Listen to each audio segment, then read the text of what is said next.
Well, you mentioned cash cushions and stress tests for these businesses. What advice would you give to business owners watching right now who are looking to scale their operations but don't have that cash cushion and face capital constraints in their business? Well, there are a few different things that you can look at. One of the first things I recommend is, how are your margins looking and are you managing your expenses? Most business owners that we have dealt with, and as you said, Justin, there's thousands of them all across the country.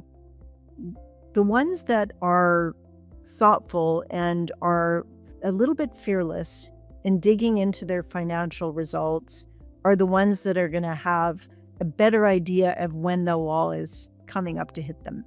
No one wants to hit the wall, but at least if you know that it's coming or there's a pothole on the road, you're going to be able to avoid it. You're going to be able to, and avoiding the pothole means avoiding a damaged tire, broken axle, derailed from your route, delay in your journey, all those kinds of things. So knowing what's ahead on the road is critical.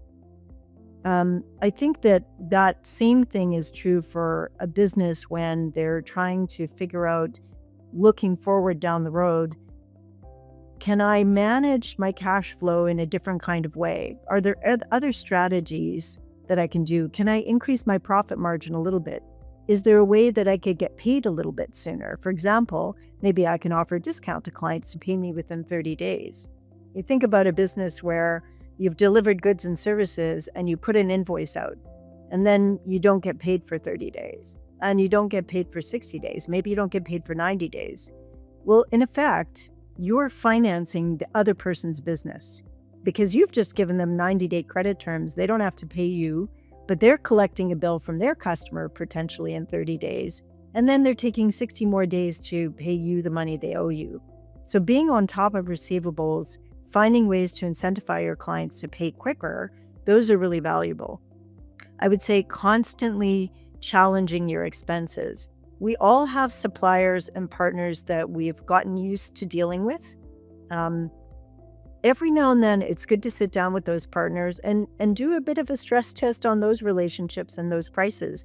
What else is out there in the market? An example I think we all have experienced as consumers is dealing with either a cell phone bill or dealing with your cable bill, and you see there's a great deal out there in the market, but it's not available to you because you're the existing customer.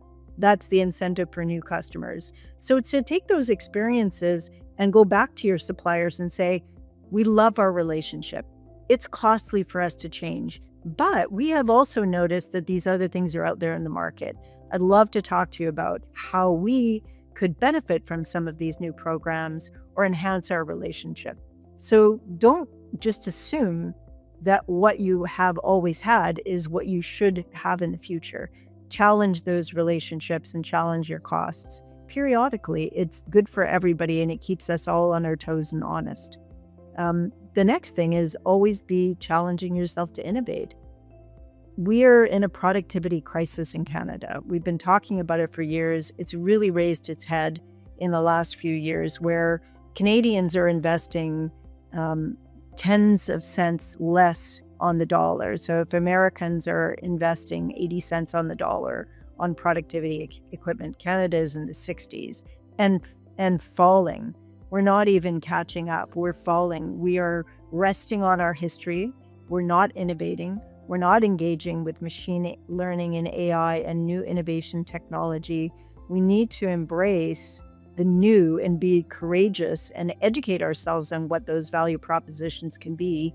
Because we talked about at an earlier time in this conversation, the digital economy, the global economy is encroaching on our world. And we're not going to continue to compete unless we challenge ourselves. By the time somebody comes in and challenges us, it may well be too late. So it behooves us to say, what is out there? Go and attend conferences, find out what else is going on in the marketplace, attend a conference in an industry that has nothing to do with what you do, and learn something completely new. Maybe you'll find a way to apply a new idea to your existing business. It's to put yourself on your toes rather than catch yourself on your heels because somebody else has come in and they got a new way to do business that's much more attractive to your customer base.